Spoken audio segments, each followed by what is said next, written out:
started here today talking about technology and the changing social landscape of Japan. So I know a lot of people, this is a topic that really interests them because, people talk about the technology and how advanced Japan is and everything. But I wanted to talk through a little bit about what that means for us as we think about ministry, as we think about opportunities, as we think of all those things, what this means. Everything is constantly changing. Let me do this here. Everything is constantly changing. So people are like, what do we do with this? How are we going to leverage this for ministry? And so I want to talk about that a little bit today. We'd love to hear some of your questions and try to answer those as we can. But a lot of everybody kind of realizes that the world is no longer the same as it was, and Japan's no exception. You read about Japanese culture and the way Japanese stuff is, and a lot of times those paradigms are from 30, 40 years ago, and they just kind of repeat the same thing over and over again. And so I don't want to do that. I want to maybe tell you a little bit about what's going on right now. I'm going to be sharing with you some usage statistics from now, so you'll understand kind of what Japan looks like now, and also share a little bit about how we are using technology to kind of get the word out there. So I want to look at those with you here today. All right, so first off, let's go ahead and look at this graph real quick. I want to show this graph to you. So this graph is a graph that shows the number of monthly users that are using different social media platforms in Japan. And so I know a lot of people typically think of Facebook in America, but that's really not the case in Japan. Facebook is actually, if you look at this chart, it's like number 5 in Japan. And so, we kind of have to change how we think about things and what to use each platform for.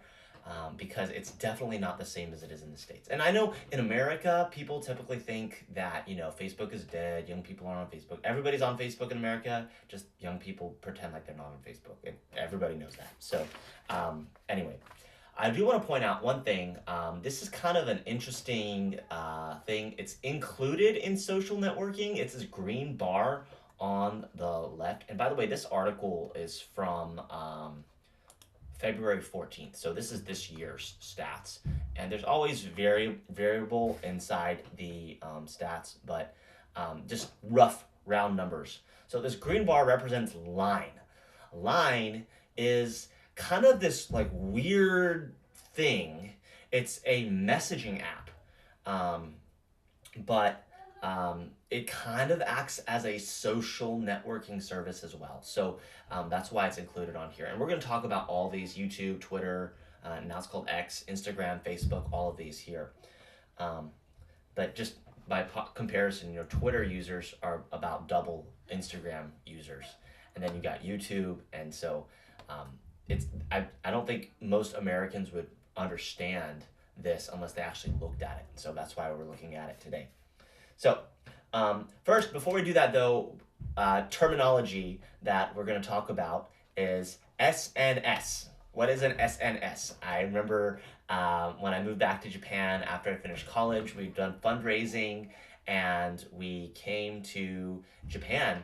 And I was signing up for a phone, and they're talking about their different plans and internet and data and all this stuff.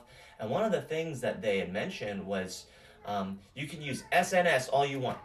I'm like, what's an SNS? Like, what is this SNS thing that you're talking about? Like, I've heard of SNL, but I've not heard of SNS. Like, what is SNS?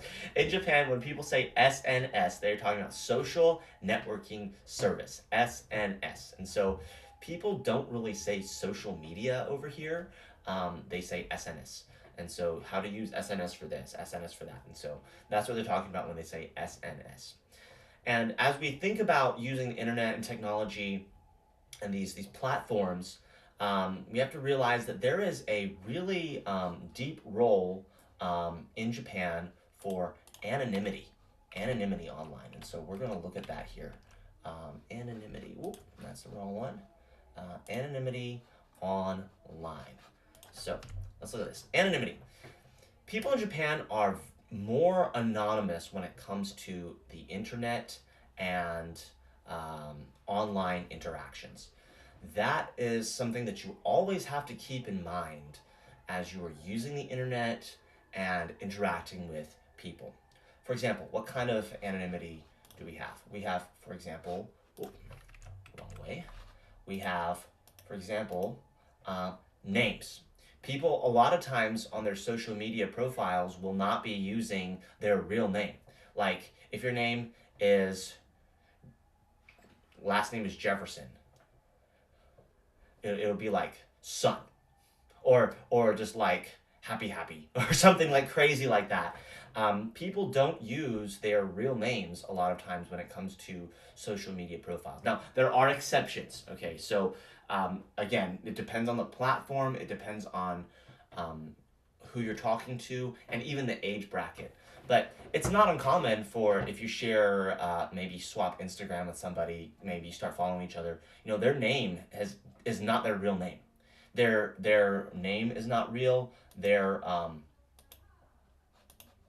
profile even is not going to be their actual face. So I'm not sure why that keeps swapping over there.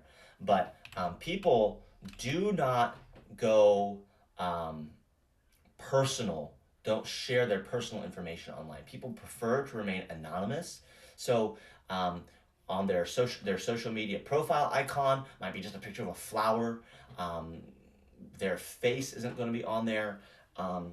And even when you post pictures of your friends, a lot of times, if it's not within a closed network, and by that I mean like you're only sharing it with your friends, your profile is set to private, even then, people will oftentimes say you go out and you meet up with some friends and you go to the park or go to a party or whatever.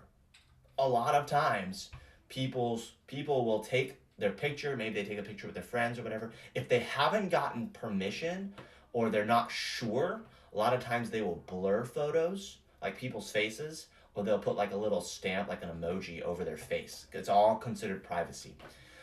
There is a data privacy act that was put into law a number of years ago, and it's been revised. The last revision was about 4 years ago. And there's people in Japan are highly sensitive. It's called kojin joho, personal information. And so like anything that can identify an individual, whether that's a face or your name, anything like that's considered private information, personal information, and it has to be kind of kept. So companies they have to go through all these measures to make sure there's not data leaks, and personal privacy is a big deal. So just kind of keep that in mind as you go into these spaces, because a lot of times people's profile pictures aren't their real names or their faces. Their username is not their real name. It can get really confusing a lot. So just something to keep in mind there. So typically, social media is seen as an anonymous space. Social media is typically considered an anonymous space. Now, there are, again, exceptions, but, our church has a YouTube channel. When people are watching and, like, people subscribe, like, typically you don't see a real name. Twitter, you don't see a real name. Sometimes you do, but most of the time you don't. Instagram, a lot of people, no real names. So you got to kind of keep that in mind. Now, there are exceptions, again, but social media and the internet at large is kind of seen as this anonymous space where you don't really reveal who you are. So that's kind of a difference in how people interface with technology a lot of times.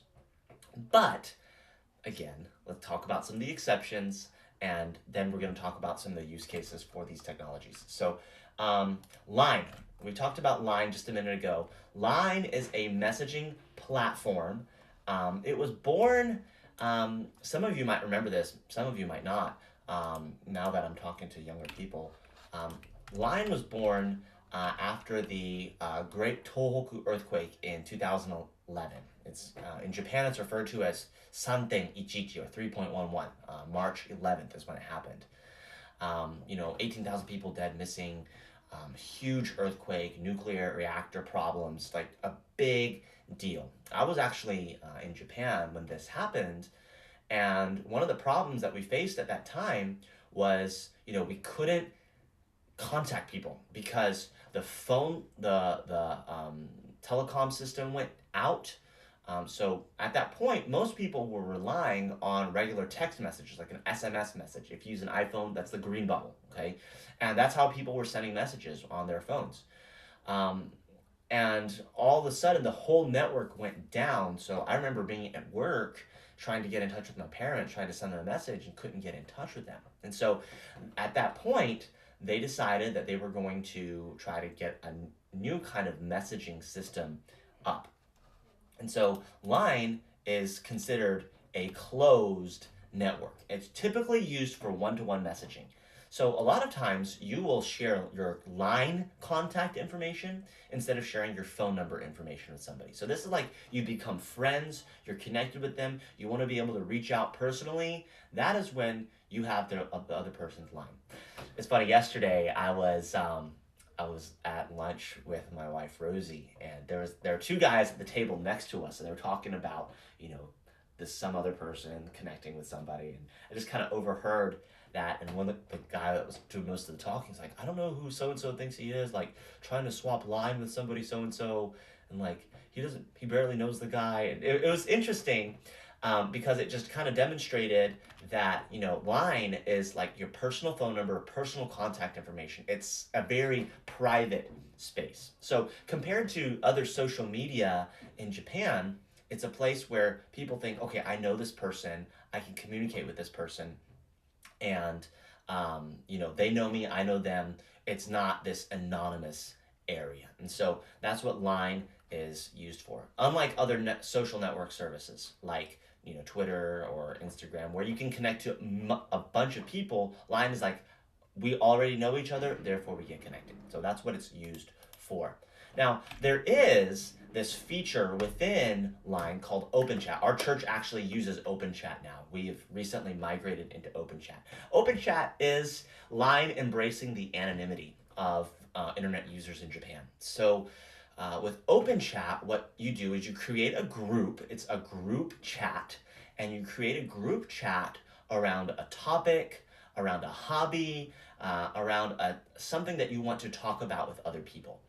And when you go into Open Chat, you actually create a separate profile for Open Chat. You're not supposed to use your real name.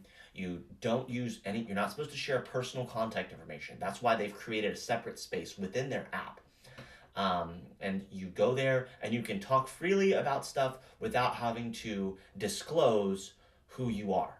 And so they do this so people can remain anonymous but chat about different things. And so they're kind of leaning into that as well. But with, we're going to go back to this chart with 95, these are in increments of 10,000. So 9 mil, that's 90,000, 900. Like, we're talking like 95 million people in Japan use Line.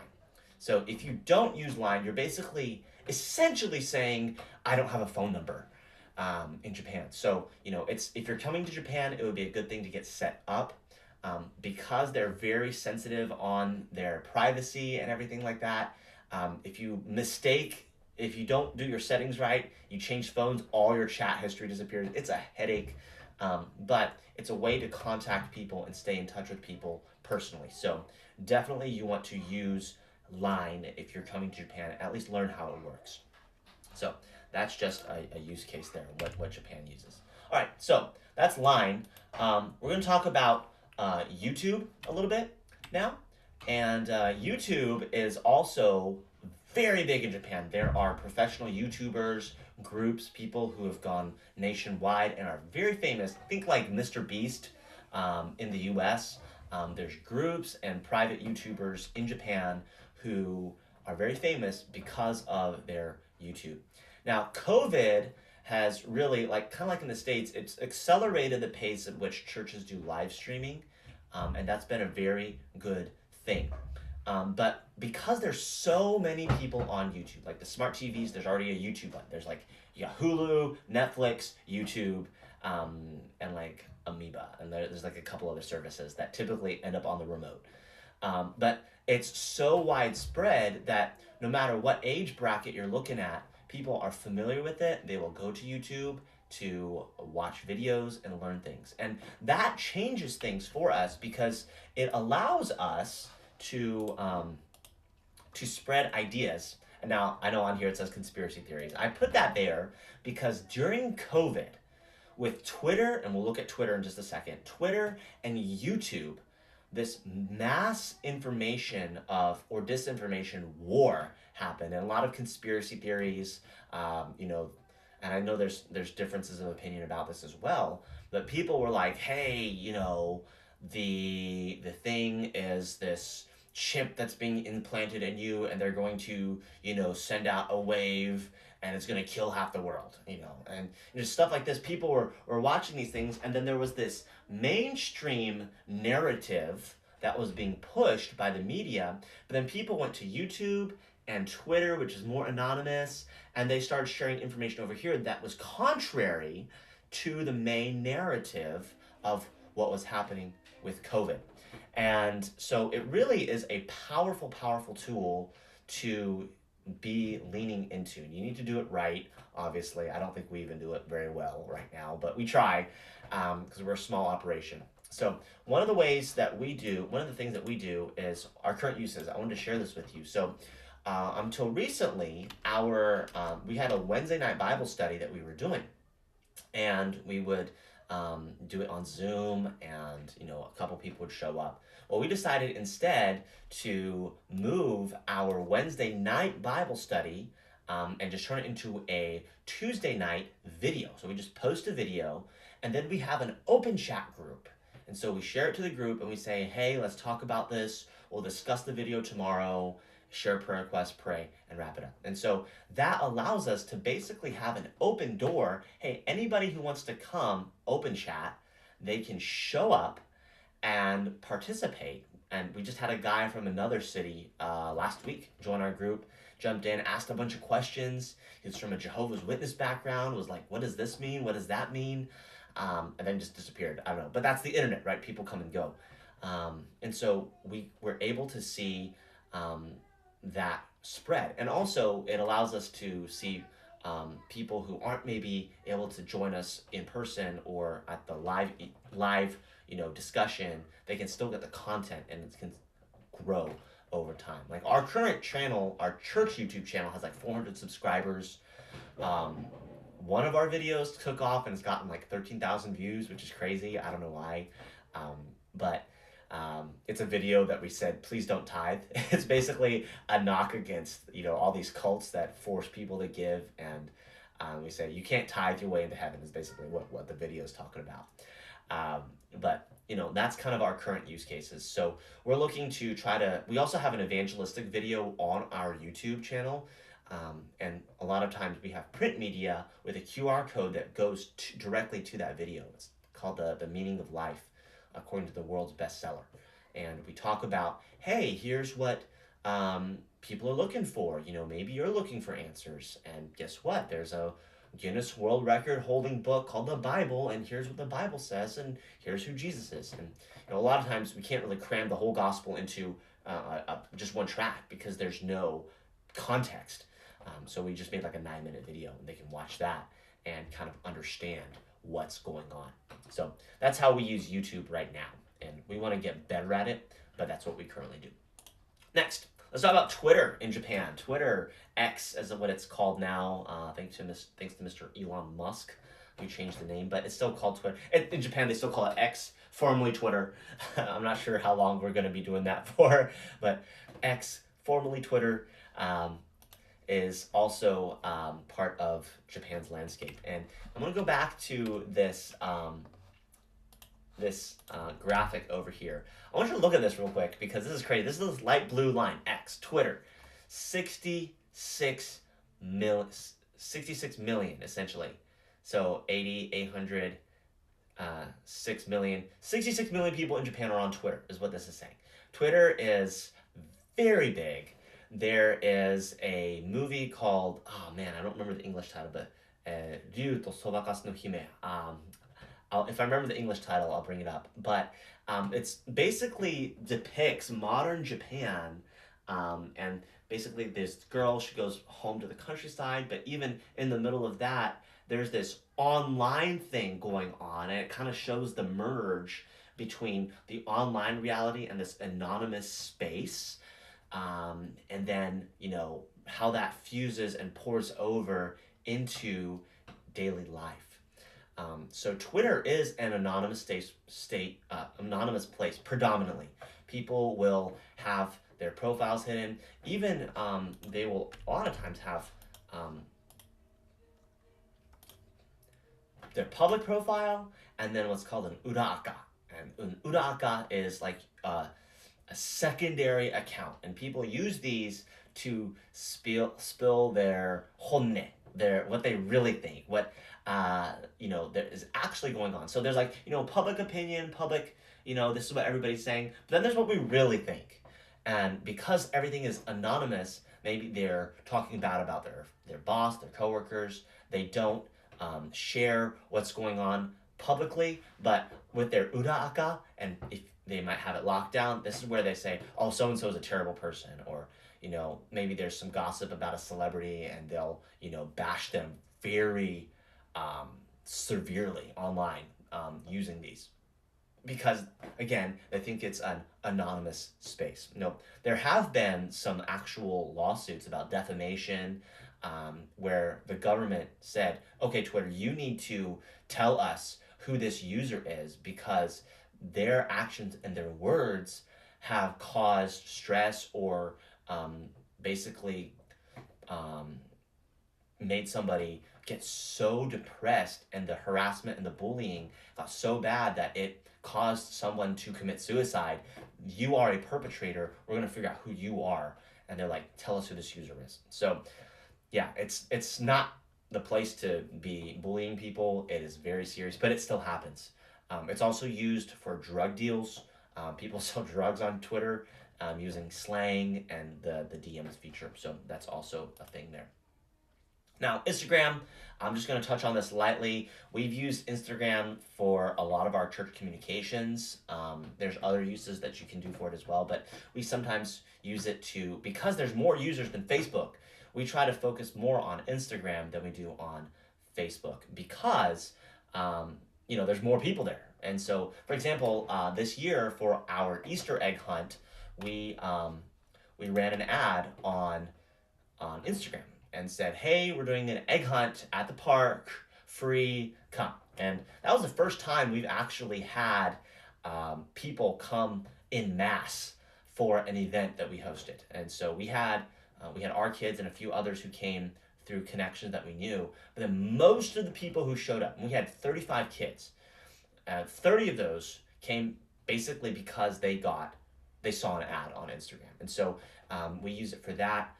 We use it to post our church notifications. I really want to get into more doing evangelistic stuff with it as well. But that's what we used. We passed out like thousands of flyers, but most of our traction came from Instagram. So that's what we use to kind of get the word out to people in mass. So that's what we do there.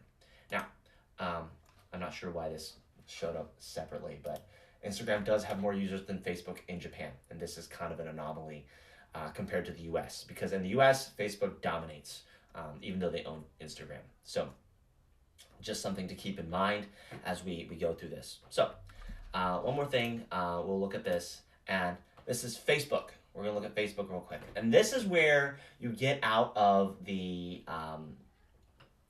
where there's always exceptions, right? And so on Facebook, you have more real people. It's more common for people to use their actual name when using Facebook. So it's kind of like a LinkedIn kind of thing, more young professionals. There's the older generation, like 40s, 50s, 60s, that are on Facebook, that are just doing their thing. But you'll often find young professionals in their late 20s or 30s who are using Facebook with their actual name. So that is another thing. So more young professionals, older people, they're trying to connect, be professional, be all polished. They're, hey, I went and did this. Kind of like there's the people who make fun of like the LinkedIn posts, like, hey, I was honored to accept this or that. That kind of happens on the young professional level on Facebook in Japan. So that's kind of an interesting paradigm there as well. So I did want to talk to you about this as well before we move on. Google Maps, internet, all that stuff is a big deal as well. So it's not uncommon for people to be using Google Maps when they're navigating the city, when they're going to a new place. They just pull up Google Maps, type it in, and go. And there's walking instructions, there's train instructions. Get on this platform, get on this train, get on this car. If it's an 8-car train, get on the 3rd car so it's the easiest access to the exit. That happens a lot. And so even if you live in the city, like I live in Nagoya, but if I'm going to a new place, I'll typically pull up Google Maps and go and just try and check it out. So it's a very interesting thing. You'll just see people just with their phone just navigating constantly. Now, this is actually something that we do on Recon. Our spring Recon tour is coming up. Our next one is in August. The deadline to sign up is the end of May. So if you are interested in coming to Japan and kind of seeing life, ministry, what some of that looks like, we would love for you to come and join us to see what that's like. There is a application on our website at reachjapan.com/recon.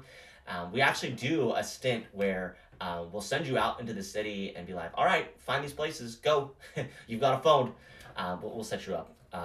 But you can actually experience what that is like with the technology and how you can maneuver and get around in Japan. So just a quick plug there that I wanted to share with you about that.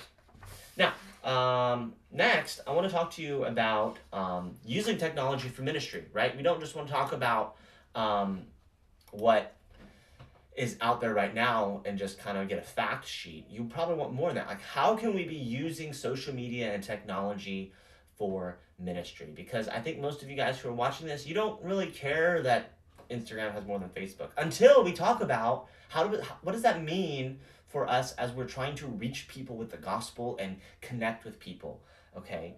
And so just some suggestions from me. For example, I would really recommend, if you're not on Instagram, to get an Instagram account and start building out your profile if you don't already have one. Now, some of you guys are watching on Instagram, some of you guys are watching on YouTube, I get that. But a lot of people just kind of have their Instagram account, it's there, and they just use it to kind of see what everybody else is up to. If you want to do ministry, maybe try to put some more thought and intention into what you're posting and building out your profile. Here's why. Remember I told you that line is kind of this personal space, right? And so some people might be more hesitant to share their line information with you because that's like, I know you, you know me, we want to stay personally connected. Whereas something like Instagram or Twitter, you could say, okay, I would like to maybe follow you. Hey, can I follow you on social media? And it's less personal. It's not like I'm giving away my phone number. It's like, okay, yeah, we can stay connected. So if you go ahead and build out your profile, build out your content and kind of share about yourself and what you like and this and that, it provides a gateway for people to get to know you. We've talked about the importance of building connections and people getting to know you. And one of the ways you can allow people to get to know you is through your social media. So if you properly build out your social media and say, hey, I did this, hey, I like this, hey, I took a picture of this, look at this. People can look at that and feel like, okay, I know this person likes this kind of stuff. They've been here, they do this. Very interesting. A lot of the stuff that might happen in old days is like a conversation, hey, so where are you from? What do you do? Obviously, you would do that in person, but you would allow them to go deeper. And they kind of, oh, you've been here before. Oh, you do this. That's so cool. It's a get to know you. Think of it as like a way to get to know you. So build out your profiles to do that and share that information. Very recommend. Also, use it as a way to provide a window into your faith. Say, hey, I went here and I read this, or hey, I was doing this and got to see this. That is a way that you can use social media, because before you get into all the deep stuff with somebody, you can already show that you're a Christian, what you're thinking, verses, what God is teaching you. It's not like, hey man, you're on your way to hell and you got to get saved right now or else. Like, oh, I just met you. Like, what are you talking about? It's like, they're just, this is a passive way. But then you can also share, hey, I'm at church, hey, I'm doing this, hey, we're with my friends, we're doing this for the Lord. Um, a way to passively engage and get people interested with that. So you want to be careful with what you do online, but definitely use your social media to raise awareness and build trust. So that would be a very big deal. The other thing is not only with your personal accounts, but and you want to really work on your personal accounts, because before people follow a church account, they just need to get to know you. Most people aren't like, oh, I'm dying to go to church. They're like, who's this person? Especially, and we should be, if we're trying to go after people who aren't Christians, who aren't saved, who don't have any context, they don't know what it means for a church to have an account. Like, what's that even mean? Okay, so we'll look at that in a minute. But if someone said, hey, you should follow my mosque account, you're like, why would I follow your mosque account? I know you, I'll follow you, but like, why would I do that? So work on your personal profile and your personal accounts. Next, church ministry. People are using the internet, so there's things you've got to be careful about, like your online presence. For example, does your Google Maps actually go take you to the right place? Like, this is once you're actually on the ground. Like, if I tap navigate, am I going to get to the front door of your church? Are there good pictures? We're going to talk about questions that people have about church here in just a minute. But do people actually understand what they're walking into? And, are you using this technology for outreach, or is it just all, spiritual jargon, lingo that people just don't understand? So we have to think about these things and say, okay, maybe we should use pictures to show them, okay, if I go here, it's safe, they're not doing anything sketchy. Okay, if I show up, because most people, they're going to check out your church and your ministry in detail before they show up at the door. Who is this person? Who are they affiliated with? Are they a cult? All these things. And we're running out of time. We've kind of gone a little bit over here. So I'm going to wrap this up today. But we'll look at questions that people have about Japan and technology in your church as they're going through. But let's do a quick Q&A. If you guys have any questions, drop them in the comments. What do you want to know about the technology, the social aspect, the internet aspect of Japan that you're kind of curious about? Because it is very different. And I wish maybe someone had told me this before I had come to Japan. And again, it's changing. TikTok is a thing now, but it's still not as big. You'll see, high school students dancing and stuff like that in public spaces and stuff.